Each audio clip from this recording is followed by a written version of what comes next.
우리가 지금 요한계시록을 통해서 마지막 이 세대에 주님이 오심을 준비하며 살아가는 우리들에게 어떤 말씀을 어떤 자세로 가지고 살아가기를 원하시는가.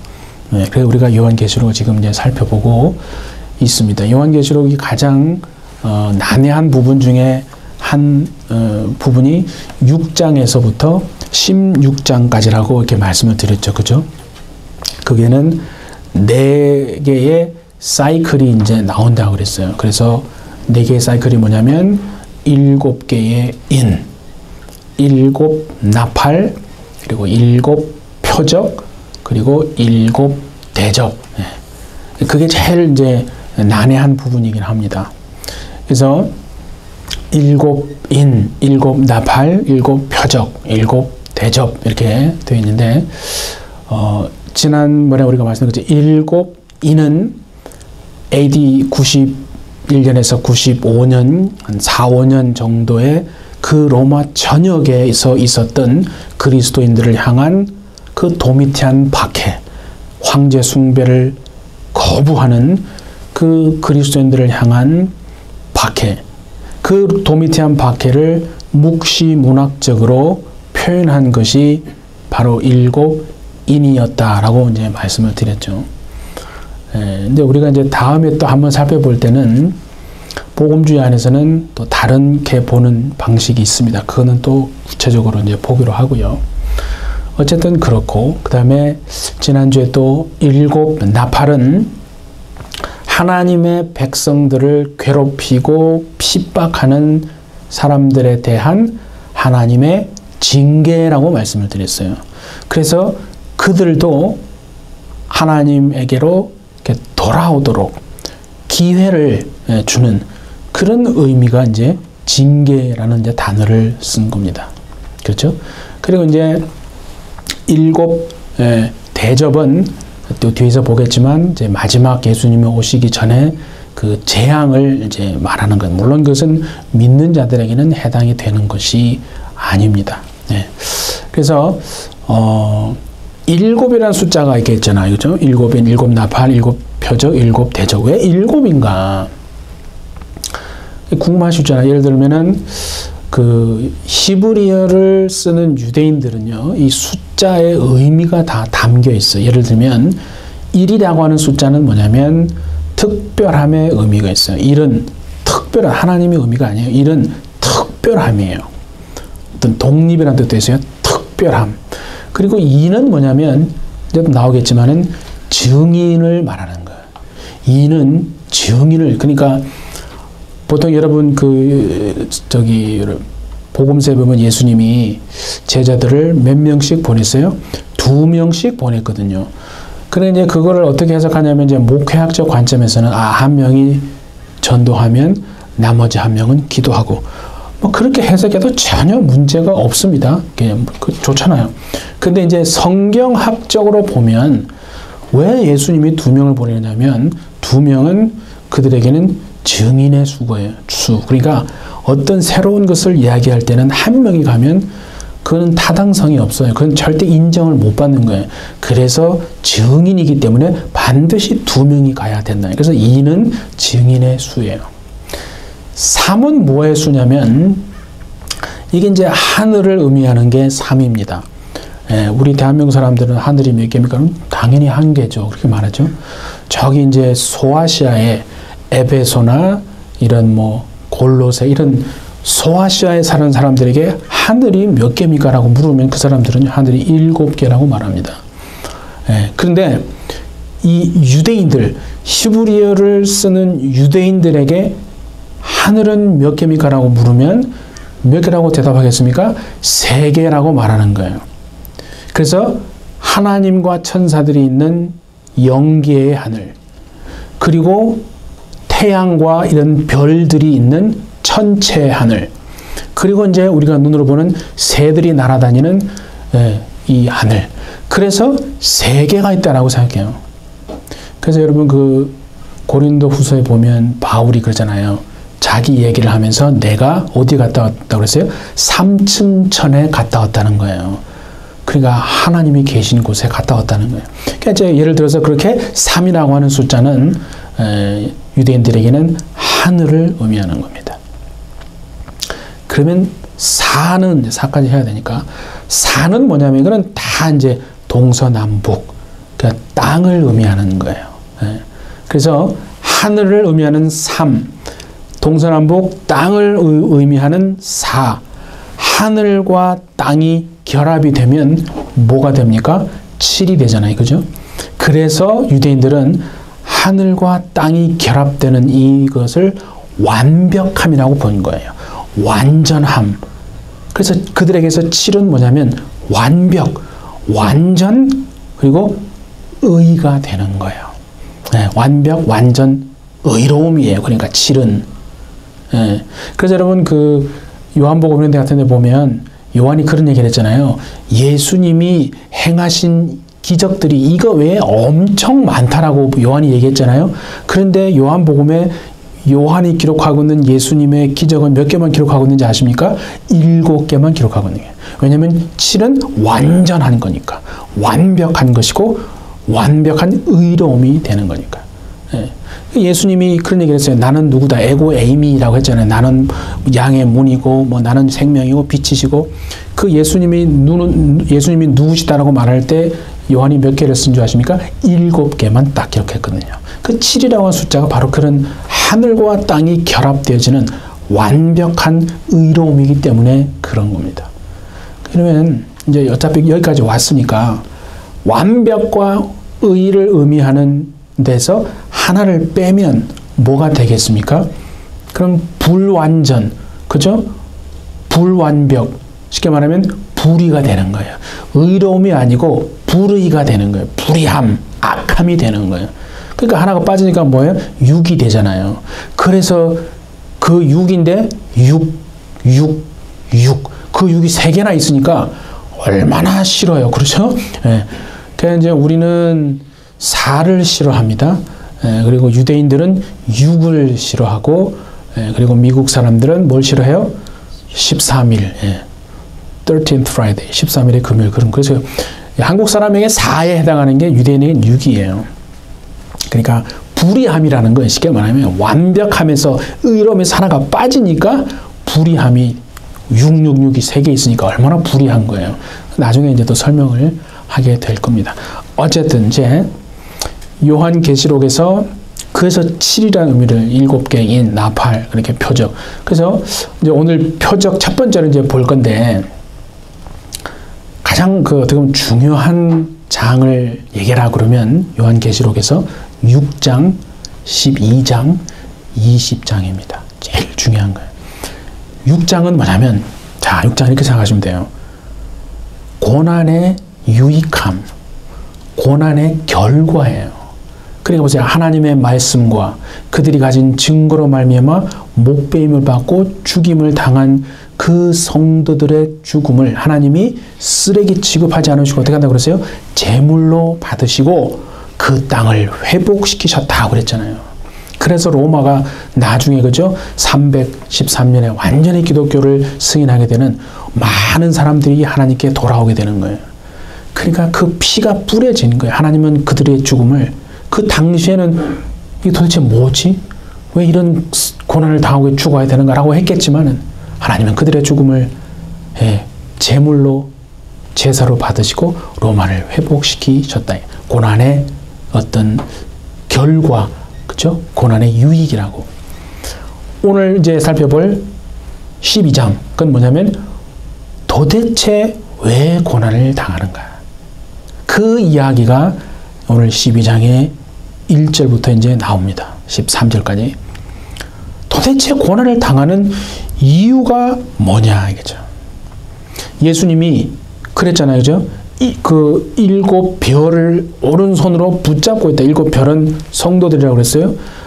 예수님이 오른손에 7별을 다 붙잡고 있고 교회 안에 거니는데 왜 교회는 고난을 당해야 하는, 그 고난의 이유, 도대체 왜 고난을 당해야 하는가가 오늘 이제 나옵니다. 12장. 그리고 20장은 뭐냐면, 20장이 세 번째 중요하다고 그랬죠. 20장은 그러면, 그래, 고난의 유익이 있다 치자. 고난의 이유가 있다 치자. 그래도 고난은 고난이지 않느냐. 그럼 그 고난 가운데서 과연 나는 이 세상을 어떻게 살아야 하는가. 그게 20장입니다. 나중에 보도록 합니다. 그래서 오늘은 첫 번째 7 표적 중에 첫 번째 표적이 되는 겁니다. 그래서 이 부분을 이제 세 부분으로 나눌 수 있어요. 12장 이제 성경을 있는 분을 보시면은 1절부터 6절까지. 그렇죠? 그리고 7절에서 12절. 그게 동그라미가 돼 있어요. 다 쉽게 찾을 수 있어요. 13절에서 17절까지 이렇게 세 파트로 이렇게 딱 나누어져 있어요. 12장이. 그죠? 근데 이제 보면 다 공통적으로 뭐가 나오냐면 용이 나옵니다. 예. 용이 싸워요. 용이 누구랑 싸우냐 하면 1절에서 6절까지는 용이 아이와 싸웁니다. 그리고 그 7절에서부터 12절에 보면 용이 미가엘과 싸웁니다. 천사장 미가엘. 그리고 이제 13절부터 17절에 보시면 용이 여자와 싸웁니다. 이렇게 용이 다 공통적으로 이렇게 들어가 있어요. 예, 아이와 싸우고 미가엘과 싸우고 여자와 싸우는데 그 표적이라는 게 뭐냐면요. 그러면 용이 도대체 뭐냐? 용을 어떻게 해석하느냐? 마음대로 해석하면 안 됩니다, 여러분. 성경의 본문 안에 이미 다 그렇게 되어 있어요. 본문에 그게 12장 9절을 한번 보세요. 요한계시록 12장 9절에 보니까 큰 용이 내쫓기니 옛뱀 곧 마귀라고도 하고 사단이라고도 하며 온 천하를 꿰는 자라고 했죠. 그러니까 용은 어떻게 해석하라고 본문에 나와 있습니까? 마귀, 사단입니다. 아, 나는 용을 다르게 해석할래. 그러면 안 됩니다. 용은 마귀고 사단이고 거짓말하고 참소하고 속이는 자. 예, 그 용은 사단이로 우리는 마귀로 그렇게 해석을 하는 겁니다. 자, 그래서 오늘 읽었던 이 본문을 잘 보시면 누구나 이건 다 압니다. 예수 믿고 교회 다니는 사람은 오늘 읽었던 그 1절에서 6절 있잖아요. 그걸 이렇게 잘 읽어보면 아, 이게 지금 무슨 얘기를 이렇게 빗대서 하는 거구나 하는 것을 다 알 수 있어요. 예.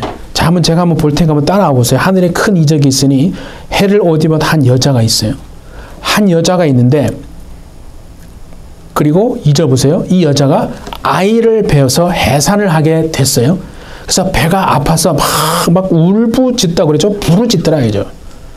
그런데 또 보세요. 하늘에 다른 이적이 보였어요. 요한이 보니까 붉은, 그죠? 한 큰 붉은 용이 있어서 머리가 7이요, 뿔이 10인데 용이 4절에 보니까 해산하려는 그 여자 앞에서 해산하면 그 아이를 삼키고자 하더니 그 아이를 죽이려고 했다 이거죠.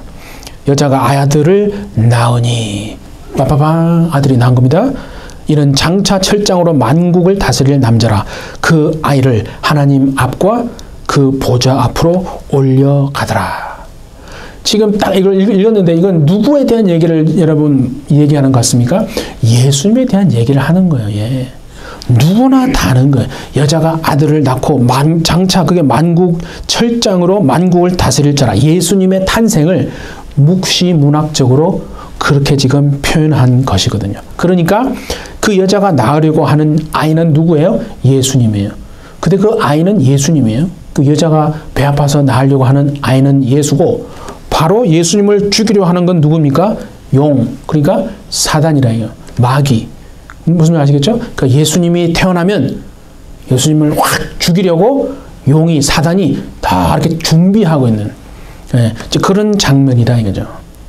근데 우리가 이제 여러분 다 아시다시피 마태복음이나 누가복음에 보면 역사가 나오잖아요. 누가복음에 예수님의 탄생, 예수님이 탄생할 때 그 예수를 죽이려고 했던 세력이 있어요.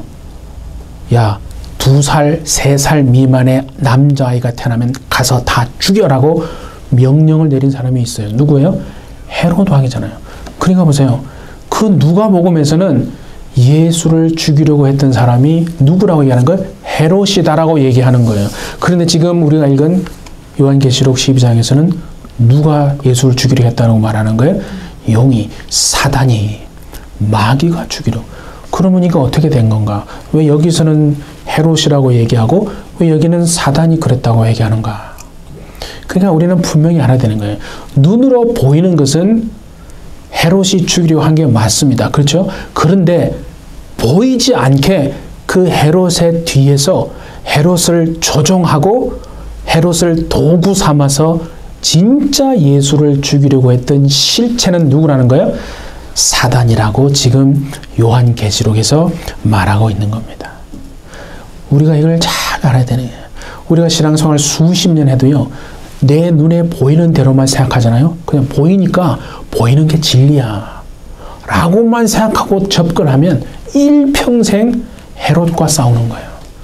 보이는 사람, 저 사람이 날 미워해, 나쁜 놈 이러면서 막 그 사람을 근데 사실은 그게 아니고 눈에 보이지 않는 그 배후의 영적인 존재인 마귀가 그렇게 하는 것이라는 것을 알아야 된다는 것을 지금 요한계시록 12장에서 말하고 있는 거예요. 그러니까 여러분 로마서나 이런 데 보면 바울이 그런 얘기 했잖아요. 우리의 싸움은 혈과 육에 대한 것이 아니다. 그 말은 눈에 보이는 존재와 내가 싸우는 게 사실은 아니다. 눈에 보이지 않는 그 어둠의 영들의 대함이라고 에베소서에서 분명히 말하지 않습니까? 그러니까 그걸 모르면 우리는 일생 나를 괴롭히고 미워하는, 나를 핍박하는 저 나쁜 사람 이러면서 사람과 계속 그 사람과 그냥 씨름하는 그럴 수밖에 없는 거라 이거죠. 그러니까 눈에 보이는 대로 그렇게 하면 그냥 성숙하지 못한 거죠. 그걸 지금 얘기하는 거예요.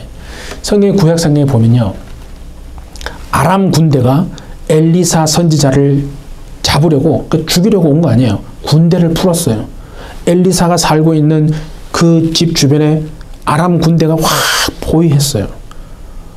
그냥 꼼짝없이 죽는 거 아니에요? 그래가지고 그 엘리사의 사환이 그걸 보니까, 자기 눈으로 보니까 진짜 아람 군대가 엘리사의 집을 다 포위하고 있는 거예요. 그러니까 어떻게 했어요? 사시나무 떨듯이 벌벌벌 떨었어요. 아이고 이제 죽었구나. 그럼 놀라운 건요, 엘리사는요 눈 하나 꿈쩍하지 않습니다. 도대체 차이가 뭔가? 엘리사의 눈에는 그럼 지금 저 눈앞에 있는 지금 자기를 죽이려고 와 있는 사마리아의 군대가 도대체 보이지 않는다는 건가? 아니요. 엘리사 눈에도 보입니다. 그런데 엘리사는 무엇을 본 거예요? 그 뒤에 있는 하나님의 불말과 불병거, 자기와 함께하고 있는 그 아람 군대보다 더 크게 자기를 돕기 위해 와 있는 불병거와 불말을 보았기 때문에 꼼짝하지 않고 있었던 거 아니겠습니까? 우리가 신앙생활을 하면서요, 이거를 놓치면 아무리 성경 공부 많이 하고 정말 해도 당장 내 눈앞에는 지금 어려움이 있어요. 당장 내 상황을 보면, 처지를 보면 절망스럽고 낙심이 되고 이게 문제 해결이 안 돼요. 그것만 보면요, 그냥 그렇게 끝나는 거예요. 그러니까 그게 아니구나. 하나님 정말 내 눈을 떠서 내 눈을 열어주십시오. 그래서 엘리사가 그 사환의 기도해서 사환의 눈을 열게 했잖아요. 그 사환이 보니까 정말 하나님의 불병거가 와 있잖아요. 그것처럼 우리도 하나님 내 눈을 열어주셔서, 주님 하나님이 지금 나와 함께 하시는 그것을 볼 수 있게 해주셔서 이 세상을 담대히 이기며 살아갈 수 있도록 도와주십시오. 기도하시는 저와 여러분 되시기를 바랍니다. 얼마나 여러분 중요한 거예요. 그러니까 오늘 보세요. 지금 여기서 말하는 건 뭐냐면, 사단이 애초에 원래 괴롭히고 죽이려고 했던 존재는 누구예요? 예수님이에요. 예수님. 그 아이가 태어나면 탁 대기하고 있어서 확 잡아 죽이려고 했잖아요. 원래 예수님을 죽이려고 했는데 사단이 예수님의 털끝 하나 어떻게 할 수가 없잖아요. 그 얘기를 지금 12장 1절에서 6절로 하는 거예요. 강력하게 그걸 말하는 거예요. 사단이 예수님을, 마귀가 예수를 죽이려고 했는데도 예수님의 털끝 하나 어떻게 건들 수 없다는 거예요. 자, 사실은 그래서 그 대안으로 찾아서 괴롭히고 핍박하기 위해서 대안으로 찾은 존재가 누구라는 거예요? 뒤에 이제 여자, 교회, 그게 우리가 고난당하는 이유라고 지금 말하는데요. 자, 우리 여기서 한번 구약성경 이사야서 66장 7절과 8절을 한번 보고 지나가야 됩니다. 이사야 66장 7절과 8절 같이 한번 봅니다. 시온은 진통을 하기 전에 해산하며 고통을 당하기 전에 나말을 낳았으니 이러한 일을 들은 자가 누구이며 이러한 일을 본 자가 누구이냐. 나라가 어찌 하루에 생기겠으며 민족이 어찌 한순간에 태어나겠느냐. 그러나 시온은 진통하는 즉시 그 아들을 순산하였도다. 여러분 여기 7절에 시온이 고통을 당하기 전에 해산해서 나말을 낳았다 그랬죠. 남자아이, 남아. 여기에 이 한국어로 번역한 거는 이게 알 수가 없어요. 영어로 봐야 돼요. 원문을 봐야 됩니다. 영어 성경에 보면 남아라고 해서 a son이라고 단수로 돼 있어요. 남자아이 한 명을 낳았어요. 그런데 8절 뒤에 보세요. 그러나 시온은 진통하는 즉시 그 아들을 순산하였도다 할 때 그 아들은요, 영어 성경에 보면 복수로 돼 있어요. children이라고 돼 있어요. 그러니까 이게요, 7절에 남아는 단수고 8절에 아들은 복수로 돼 있어요. 이건요 절대로 유대인들은 풀 수 없어요. 신약 성경을 가지고 있는 기독교만이 이거를 풀 수 있어요. 지금 갑자기 나말을 낳았는데 이 아이가 복수가 되는 거예요.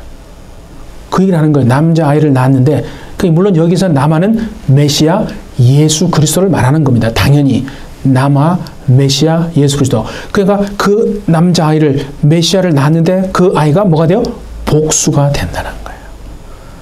그러니까 뭔 얘기를 하냐면요, 남자아이는 이중적 의미를 가지고 있기 때문에 그러므로 남자아이를 낳은 여자도 이중적 의미를 가지고 있다고 보는 겁니다.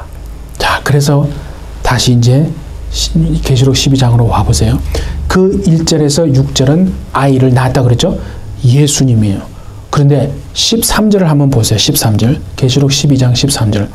용이 자기가 땅으로 내쫓긴 것을 보고 남자를 낳은 여자를 박해하는지라. 그렇잖아요. 남자를 낳은 예수님이라고 했어요.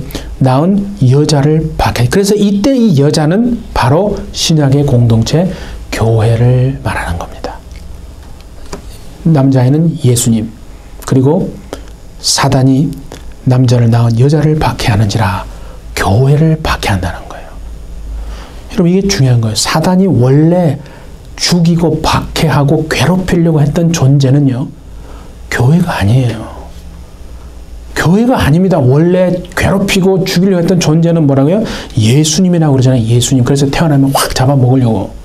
그런데 사단이 예수님의 털끝 하나 건드릴 수 없었습니다. 그래서 그 대상을 바꾼 거예요.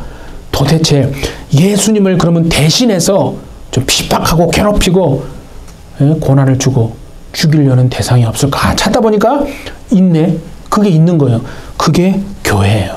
왜냐하면 사단이 예수님을 죽이려고 했는데 털끝 하나 못 건드려요. 어떻게 하지? 보고 딱 예수님을 보니까 예수님의 그 사랑스러운 눈길이요, 어디를 향하고 있는 거예요. 예수님의 사랑스러운 눈길이 다른 데는 가고 있지 않는데 온 만물에 보는 눈길하고 예수님이 교회를 바라보시는 그 사랑스러운 눈길이 차원이 다른 거예요. 그래서 마귀는요, 직감적으로 하는 거예요. 옳구나. 저 교회를 내가 괴롭히고 힘들어하게 하면 예수님이 괴로움을 받겠구나 라고 생각한 거예요. 그러니까 예수님을 어떻게 할 수 없으니까, 그래서 그분이 사랑하시는 교회를 박해하고 핍박하는 겁니다. 사단이. 여러분, 그러니까 여러분 이거 하셔야 돼요. 교회가, 성도가 고난받는 것은요, 100% 예수님 때문입니다. 아니, 지금 제가 말하는 거는 죄로 말미암는 고난을 말하는 게 아니에요. 그건 빨리 회개해야죠. 그건 돌이키면 돼요. 그게 한 게 아니라 하나님의 말씀대로 내가 살려고 하기 때문에 당하는 가난이 있고 어려움이 있고 섭섭함이 있고 고난이 있다는 거예요. 그 고난은 진짜 예수님 때문에 당하는 고난이에요. 이걸 아셔야 돼요. 예수님이 우리를 사랑하기 때문에, 예수님이 나를 선택했기 때문에 당하는 고난이에요. 만일 예수님이 우리를 사랑하지 않으면, 예수님이 우리를 선택하지 않으면요, 여러분, 사단이 교회를 핍박할 이유가 없는 거예요. 사단은 원래 교회에 관심이 없었어요. 예수님을 죽이려고 했었어요. 그런데 털끝 하나 건드릴 수 없으니까 직감적으로 한 거예요. 예수님이 교회를 바라보시면 너무 막 사랑스러운 눈길로 바라보는 거예요. 옳거나 교회를 박해하면 예수님이 힘들어지겠구나. 여러분이 하나님의 말씀대로 살려고 하시다가 고난 받습니다, 여러분. 그 이유는요, 우리가 예수님이 사랑하기 때문에, 정말 예수님이 우리를 사랑하기 때문에, 예수님이 우리를 선택하셨기 때문에 고난 받는 겁니다, 여러분. 그걸 지금 12장에서 말씀하고 있는 거예요. 그러니까 예수님을 대신해서 핍박할 대상을 찾았는데 그게 교회라는 거예요. 여러분, 요한복음 15장, 저는 이 말씀이, 예수님이 이 말씀을 하시면서 되게 우리한테 미안하다고 말씀하시는 것 같아요. 너무 미안하다고. 보세요. 요한복음 15장 18절입니다. 세상이 너희를 미워하면 너희보다 먼저 나를 미워한 줄을 알아라. 너희가 세상에 속하였으면 세상이 자기의 것을 사랑할 것이나 너희는 세상에 속한 자가 아니요 도리어 내가 너희를 세상에서 택하였기 때문에 세상이 너희를 미워하느니라. 내가 너희에게 종이 주인보다 더 크지 못하다 하는 말을 기억하라. 사람들이 나를 박해하였은즉 너희도 박해할 것이요 내 말을 지켰은즉 너희 말도 지킬 것이라. 예수님이 이 말씀을 하시면서 우리에게 참 미안하다고 말씀하시는 것 같지 않습니까? 미안해. 내가 너희를 사랑해서 그래. 내가 너희를 선택해서 그래. 너희가 고난받을 이유가 없는데, 너희가 만일 내가 너희를 선택하지 않고 내가 너희를 사랑하지 않으면, 너희가 여전히 어둠에 있고 사단의 자식이라면 사단은 너희 건들지 않아. 좀 미안하다고 주님이. 근데 우리는요, 이렇게 정말 기도해. 주님, 아니에요, 주님. 주님 미안해하지 마세요. 이 고난, 내가 예수님 때문에, 내가 하나님 말씀대로 살려고 하는 것 때문에 받는 고난, 당하는 고난, 이 영광 아닙니까? 주님, 내가 뭔데 예수님 대신해서 이 고난을 내가 당합니까? 정말 하나님 말씀대로 살려고 하는 것 때문에, 예수님이 어디로 인도하시든지 따라가는 그것 때문에 고난 당하신다면요, 여러분, 우리 그거를 고난이 아니라 영광으로 취하는 우리가 되기를 원합니다. 정말 예수님이 우리를 사랑하시기 때문에, 우리를 선택하시기 때문에 당하는 고난이라고 지금 계시록 12장에서 말하는 거거든요.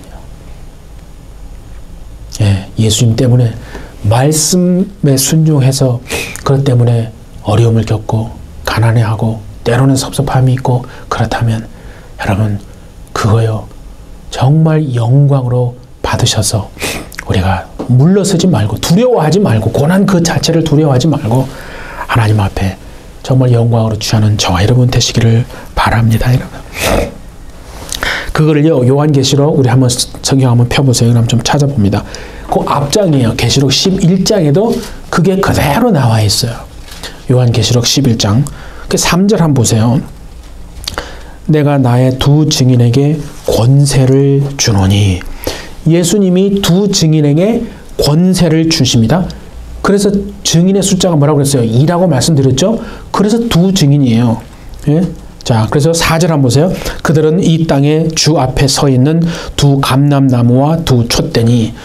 그러니까 이거를 뭐 감람나무 2개, 촛대 2개, 4개 그렇게 보면 안 되긴, 똑같은 얘기, 같은 얘기예요.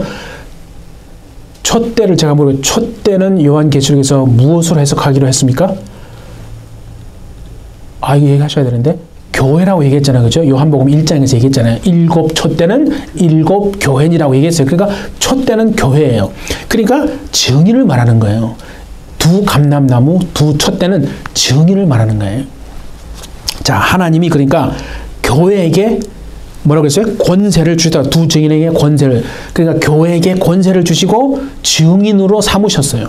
우리의 역할은 그거 아닙니까? 자, 그러면 그 두 증인이 어떤 역할을 하는가? 5절 보세요. 11장 5절 6절입니다. 만일 누구든지 그들을 해하고자 하면 그들의 입에서 불이 나와서 그들의 원수를 삼켜버릴 것이요. 누구든지 그들을 해하고자 하면 반드시 그와 같이 죽임을 당하리라. 그들이 권능을 가지고 하늘을 닫아 그 예언을 하는 날 동안 비가 오지 못하게 하고 또 권능을 가지고 물을 피로 변하게 하고 아무 때든지 원하는 대로 여러 가지 재앙으로 땅을 치리로다. 잘 보세요. 거기 예언하는 날 동안에 권능을 가지고 하늘을 닫아 비가 오지 못하게 하고, 이거 어디서 많이 들은 사람은 이게 누구예요? 구약에 비가 오지 못하게 하고 엘리야를 말하는 거예요. 엘리야. 그리고 물을 피로 권능을 가지고 물을 피로 변하게 하고, 이건 누구를 얘기하는 거예요? 출애굽할 때 그 10가지 재앙 중에 모세잖아요. 모세. 그죠?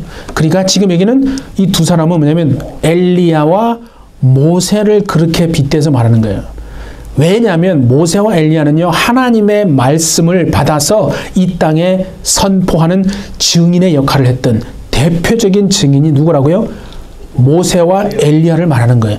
그러니까 구약에서 하나님의 말씀을 받아서 증거했던 증인의 역할을 했던, 구약에서 교회의 역할을 담당했던 대표적인 두 사람이 모세와 엘리야라고 말하는 거예요. 무슨 말 아시겠죠? 자, 그런데 이제 그 교회가 증인이에요. 7절을 가보세요. 11장 7절입니다. 그들이 그 증언을 마칠 때에, 그러니까 이제 사역을 마쳤어요. 근데 그 대가가 뭡니까? 하나님의 말씀대로 했어요. 사역을 마쳤어요. 그 다음 보세요. 그들이 그 증언을 마칠 때에 무적행으로부터 올라오는 짐승이 그들과 더불어 전쟁을 일으켜 그들을 이기고 그들을 죽일 터인즉, 사역을 마쳤는데 그 대가가 뭐라는 거예요? 죽음이라는 거예요. 순교라는 거예요. 아니, 하나님 어떻게 이럴 수 있어요? 우리가 정말 주님의 사역을 하고 주의를 감당했는데 그 대가가 죽음이고 순교라고요? 아, 하나님 이거 좀 이상하지 않나요? 자, 8절부터 보세요. 그들의 시체가 큰 성 길가에 있으리니 그 성은 영적으로 하면 소돔이라고도 하고 애굽이라고도 하니 곧 그들의 주께서 십자가에 못 박히신 곳이라. 백성들과 족속과 방언과 나라 중에서 사람들이 그 시체를 사흘 반 동안을 보며, 그 두 증인 무덤에서 장사하지 못하게 길거리에 쓰레기처럼 내버려 뒀다는 얘기를 하는 거예요. 지금 아니, 하나님의 일을 감당하다가 죽임당한 사람들을 하나님이 지금 어떻게 이렇게 하실 수가 있냐. 하나님 너무한 거 아니에요? 근데 여러분, 이게 끝이 아니에요. 이게 끝이면 진짜 우리 비참한 거예요. 예수 믿을 이유가 없어요. 이게 끝이 아니에요. 자, 11절 한번 보세요.